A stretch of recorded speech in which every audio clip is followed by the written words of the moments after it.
हे घ्या. आणि आज लवकर उठून कसा काय रे उशीर झाला ईशान? अगं माऊ, तुला माहितीये हा आज पण अंघोळीला लेट गेला. अगं माऊ, मी काय करू? त्या निलिमा आजी बाथरूम मधून बाहेरच येत नव्हत्या आणि तुला माहितीये त्या बाथरूम मध्ये त्या रडत होत्या. हो, आणि आता बेडरूम मध्ये पण. माऊ ऐक ना, त्यांना खूप लोनली वाटतंय का? मी थांबू का त्यांच्या बरोबर? मग असं असेल तर मग आज मी पण थांबतो. काही नको, मी आहे ना, मी घेईन काळजी त्यांची. ओके, जा तुम्ही, तुम्हाला उशीर होतोय आता. निघा बरं तुम्ही.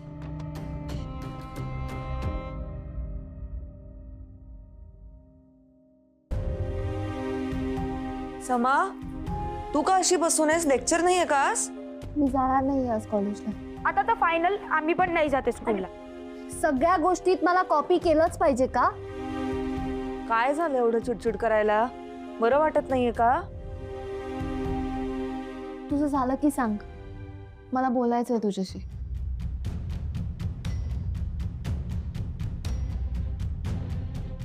बोल. माऊ, आमचं लाईफ आता हे असंच असणार आहे. असं म्हणजे? असंच म्हणजे बाहेरच्या लोकांवर जास्त लक्ष असणार आहे तुमचं. आधी किती बेटर होतं ना की आपण आपले आपलेच असायचो. आता it feels like you guys are not there for us. समा, we are still there for you baby. Sorry but I don't think so. माऊ, तुमचं कोणाचं साधं लक्ष सुद्धा नाहीये माझ्याकडे. तुम्हाला पण असंच वाटतंय का? हो, म्हणजे नाही, कधी कधी. हे बघा, खरं खरं सांगा मला.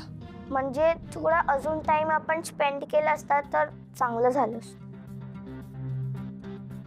माऊ, I can't lie to you आणि I feel so left out these days, कारण आपल्यात काही कॉन्व्हर्सेशनच उरलं नाहीये. पण तुला माहितीये माऊ, जेव्हा तू ऑफिसला जायचीस ना, तेव्हा आम्ही तुला एवढं मिस नाही करायचो. म्हणजे मिस तर करायचोच, पण आता तू ऑफिसला पण नाही जात, घरीच असतेस, तरी आम्ही तुला खूप मिस करतो. का ते माहिती नाही. I know, I am sorry बाळांनो. मी तुम्हाला माहिती आहे आता घरात काय काय सुरू आहे ते. पण बाहेरच्या लोकांमुळे ना. समा, हे बघ, निलिमा आजी येणार म्हणून तू पण एक्साइटेड होतीस की नाही? होते, पण त्यामुळे तुझ्या सगळ्या प्रायोरिटीज डायव्हर्ट होत आहेत आणि त्याचा मला त्रास होतोय. आय नो, सगळं होईल नीट बाळा. कधी कधी होणार आहे सगळं ठीक? हे मी कसं सांगू तुला? हे बघ, आपण सगळे प्रयत्न करतोय ना हे नॅव्हिगेट करण्याचा. बर, हॅपी लाईफचा काही रोडमॅप दिलेला नाही आपल्याला. We all are trying. पण या सगळ्यात माझं टॅलेंट, माझा वेळ सगळा वाया जातोय. माऊ, you know what, tell me one thing. तुला खरंच इंटरेस्ट आहे का बिझनेस करण्यात? आहे बाळा. मग आपण कधी करणार आहोत? This is my dream and I want to make it big. I know, मी आज सगळ्याचा विचार करतेय. इन्व्हेस्टमेंट कुठून आणायची, टार्गेट कसं अचीव करायचं, मार्केट रिसर्च कसा करायचा, या सगळ्याचा विचार माझ्या डोक्यात सुरू आहे. मग प्लॅन केलास तू काही? प्लॅन असं नाही, पण हे बघ समा, बेकिंग हे थोडं क्लासी आहे आणि आपण बिझनेस करणार असलो तर त्यासाठी मास अपील हवाय. मला वाटतं आपण टिपिकल मराठी रेसिपीजने सुरुवात करूया. निदान सुरुवातीला तरी बिझनेस करू त्याचा. ओ ग्रेट. म्हणजे माझं टॅलेंट असं काहीच राहणार नाहीये ना? हे बघ, यात माझं तुझं असं काही नसतं. तुझी एक्साइटमेंट मला कळतीये, पण हा खूप मोठा डिसिजन आहे. लोक वर्ष वर्ष घालवतात यामध्ये. मग आपण कधी करणार आहोत तेच प्लॅनिंग करू. तू आत्ता उठ आणि कॉलेजला जा. बिझनेस आपण करूया आणि छान करू. ओके, पण आता आपण कुठलाही इम्पल्सिव्ह डिसिजन घेणार नाही. जा कॉलेजला जा. तुम्ही पण निघा, उशीर होतोय तुम्हाला.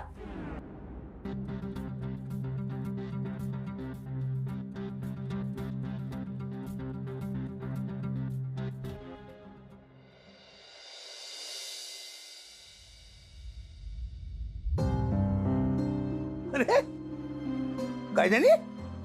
ओ, इथे काय बसला तुम्ही? चला आतमध्ये चला ना. आता माझं ठरलंय, त्या ऑफिस मध्ये मी पाऊल सुद्धा ठेवणार नाही. का? काय झालंय? नेहमीच अरे तिचं वय काय, तिची लायकी काय, सगळ्यांसमोर वाटेल ते बोलली मला हर्षा. शेवटी माझा पेशन्स संपला. सरळ रेशन टाईप केलं, तिच्या टेबलवर टाकलं आणि निघून आलो सरळ थेट इथं. येतो काय जाईल काय जाईल, असं नका करू. आपण बोलू ना, हर्षाबरोबर बोलू आपण. हो तर मी बोलतो ना. नको माझगाव, बस झालं. मला इथं काम नाही करता येणार. रोज होणारा मनस्ताप नाही सहन करू शकत मी. भैरवी होती तोपर्यंत गोष्ट वेगळी होती, पण आता नाही शक्य. नाही पण या वयात असं दुसरीकडे कुठे जाऊन तुम्ही म्हणजे गैरसमज करून घेऊ नका. पण काय झालंय माहिती, टेक्नॉलॉजी बदलते ना, आणि बदलली त्याच्याबरोबर जुळून घेणं आपल्याला कठीण जात आहे. हरकत नाही, पडेल ते काम करेन मी, पण इथं रोज होणारा अपमान मी सहन करू शकत नाही. येतो मी माझगावकर.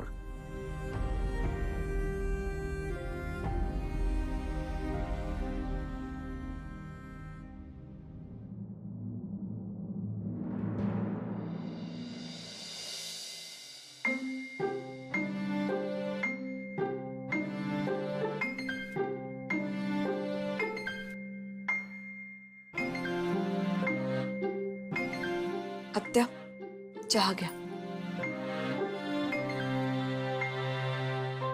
नकोय मला. हे बघा, सकाळपासून काही पोटात नाहीये तुमच्या. चहा घ्या, थोडं बरं वाटेल. काय झालं? शेवटचं बरं कधी वाटलं होतं ते आठवत सुद्धा नाहीये. आत्या, मी समजू शकते. हळूहळू थोडं बरं वाटायला लागेल. आपण थोडा वेळ देऊया, ओके? बाळदादाची सून शोधतेस. सोपं वाटतं का ग तुम्हाला सगळं? दादाला वाटलं म्हणून एके दिवशी त्याने मला घरातनं जाऊ दिलं.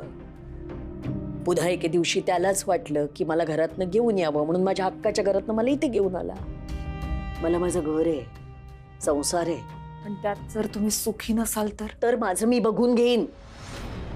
तुमच्याकडनं कुठल्याही मदतीची अपेक्षा नाहीये मला. मरून जाईन मी बघेन माझं काय.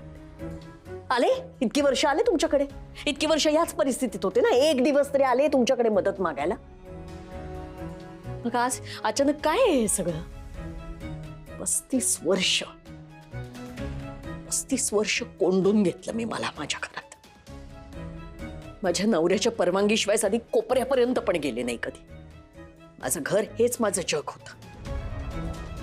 याला घर नाही, तुरुंग म्हणतात. अगं पण त्या तुरुंगातच वर्षानुवर्ष खितपत पडायची सवय झाली ना, की तुरुंग हेच घर वाटायला लागतं. आणि मग हे असं मोकळ्या वातावरणात आलं ना की जीव घुसमटतो माझा. माझ्या नवऱ्याला जर कळलं ना मी त्याच्या तावडीतून सुटले, तर सहन नाही होणार त्याला. आत्या, या सगळ्याचा दोष तुम्ही बाबांना का देताय? मग कोणाला देऊ? नशिबाला. एकुलती एक लेक नव्हते मी माझगावकरांच्या घरातली. भाऊ होता मला, मोठा भाऊ. त्यावेळेला दादाने जर मला समजून घेतलं असतं ना, तर आज ही परिस्थिती ओढवली नसती. हे बघा, त्यावेळेस वडील गेले होते तुमचे. त्याचा धक्का त्यांना बसला नसेल. बरं, त्याआधी सुद्धा त्यांनी खूप प्रयत्न केले होते. तुम्हाला लक्षात असेल तर तुमचं लग्न थांबवण्यासाठी सुद्धा बाबांनी प्रयत्न केले होते. आत्या, तुम्ही ऐकलं नाही. हो ग बाई, हो. नाही नाही नाही, मला नव्हती अक्कल. अक्कल शेण खायला गेली होती ना तेव्हा, आणि आता सुद्धा नाहीये मला. नाहीच आहे अक्कल. पण मग आता का आलंय हा दादा परत माझ्या आयुष्यात?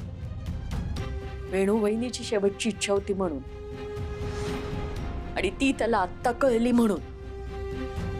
म्हणजे ती कळली नसती तर माझ्याकडे ढुंगून बघायला आला नसता हा. हे बघा, तुमचा खूप मोठा गैरसमज होतोय. गैरसमज? किती वर्ष झाली का तुला या घरात येऊन? किती महिने झाले? ते महत्वाचं नाही आत्या. का? माझ्या भावाला तू माझ्यापेक्षा जास्त ओळखतेस? लग्न होईपर्यंत 20-22 वर्ष होते मी त्याच्या बरोबर. तुला काय वाटतं, माझा भाऊ माझ्यापेक्षा तुला जास्त कळतो? हो, कारण पूर्णपणे बदललेत ते आता. खूप माणसं गमावली आहेत त्यांनी. खूप सहन केले आणि अजूनही करतायत. हे बघ, तू उगाच त्याची बाजू घेऊ नकोस. माझ्या आयुष्याची जी काही वाट लागली ती त्याच्यामुळेच लागली आहे. पण तेच जर आज तुम्हाला मदत करायला तयार असतील तर? उपकार करतोय माझ्यावर? उपकार करतोय? इतकी वर्ष माझ्या नवऱ्याच्या घरात बंदिस्त होते, आता मनात आलं तरी इथून बाहेर पडू शकत नाही, म्हणजे आता माझ्या भावाच्या घरात बंदिस्त आहे. त्याला मदत करायची आहे ना मला, हा? मग त्याला सांग कुठेतरी गावी किंवा कुठेही मला एक घर घेऊन दे म्हणावं, मी राहीन माझी जगीन शांत शांत. माझा नवरा जर आत्ता इथे आला ना तर भयंकर मोठा गोंधळ माजेल. त्याला मदत करायची आहे ना मला, मग त्याला सांग कर म्हणा निलिमाची कायमची व्यवस्था कर, सांग. आत्या,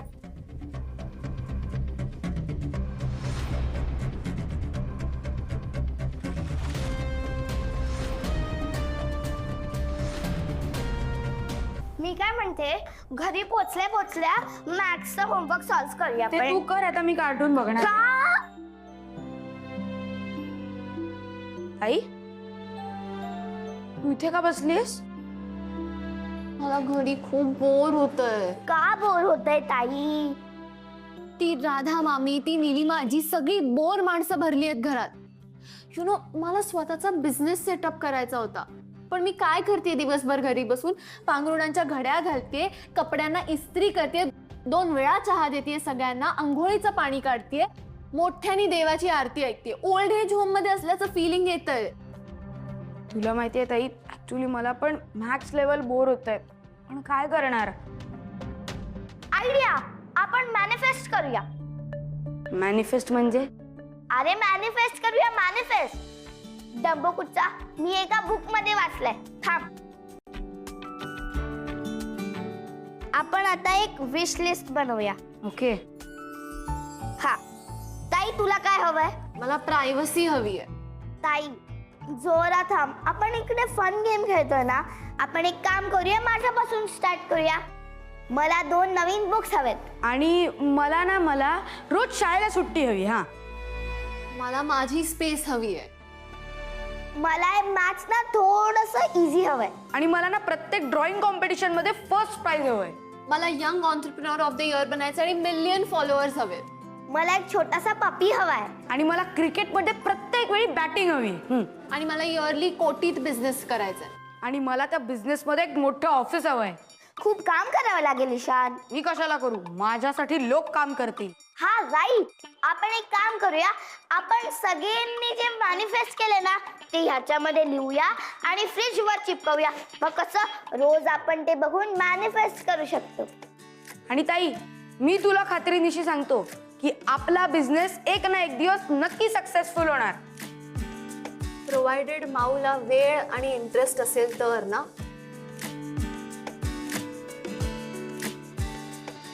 सांग ना, कसा वेळ मिळणार आहे तुला? वेळ काढला की नक्की मिळेल. थोड्या ऍडजस्टमेंट्स कराव्या लागतील, कामं डेलिगेट करावी लागतील. गुड. एवढं प्लॅनिंग आहे तुझं?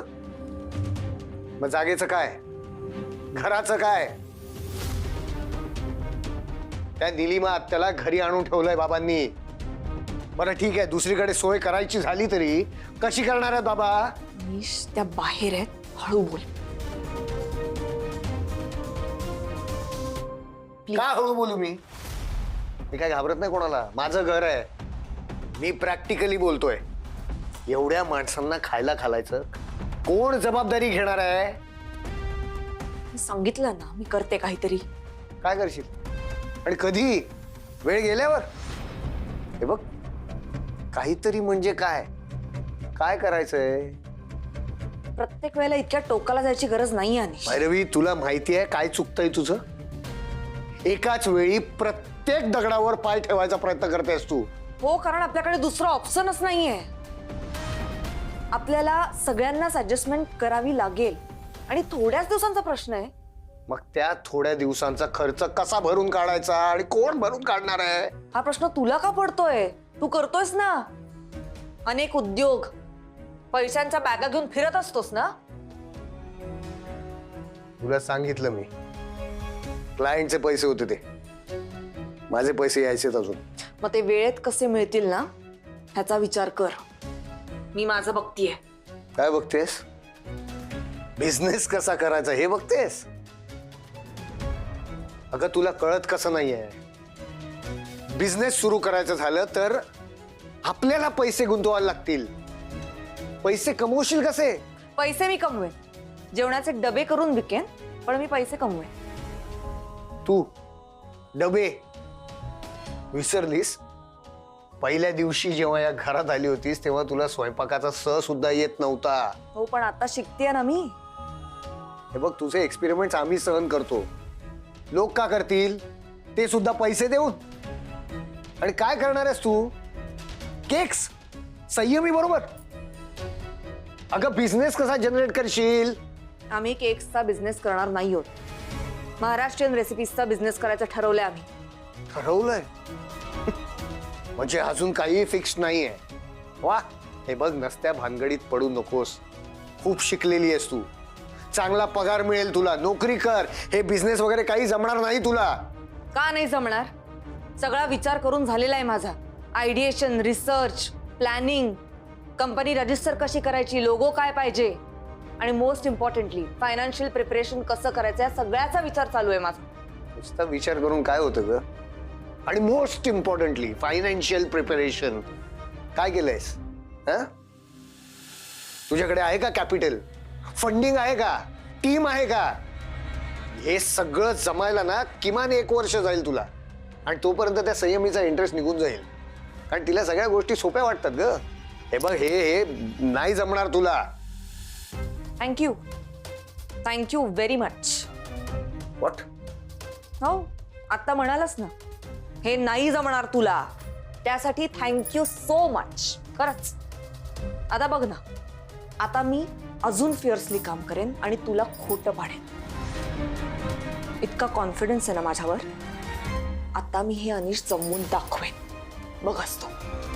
तुला माहितीये ना तू काय बोलते?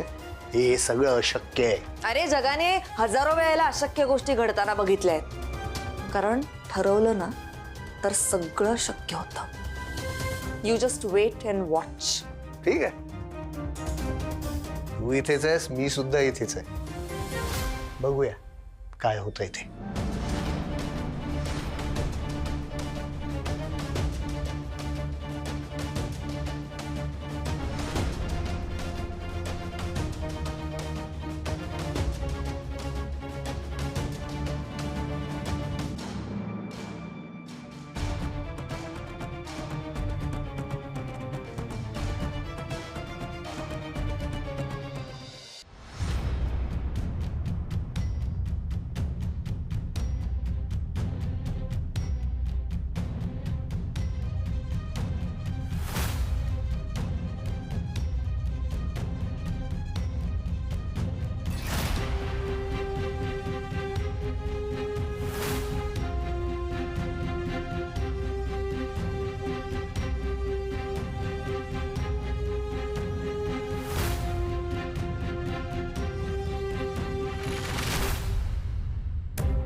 हॅलो, ए म्हातारा कुठे आहे? कोण बोलतंय?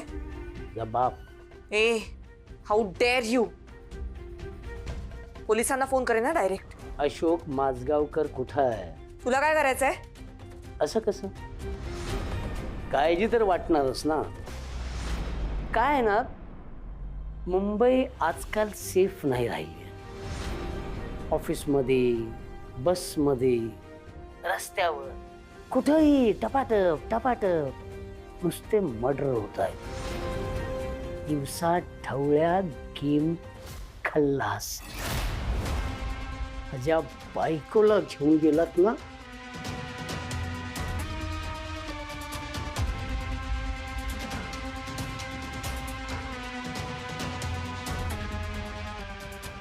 आता तू बघच,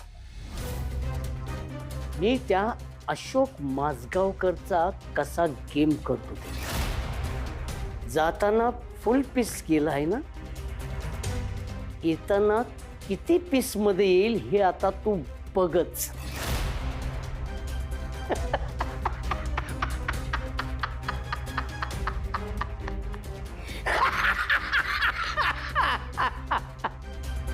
हा.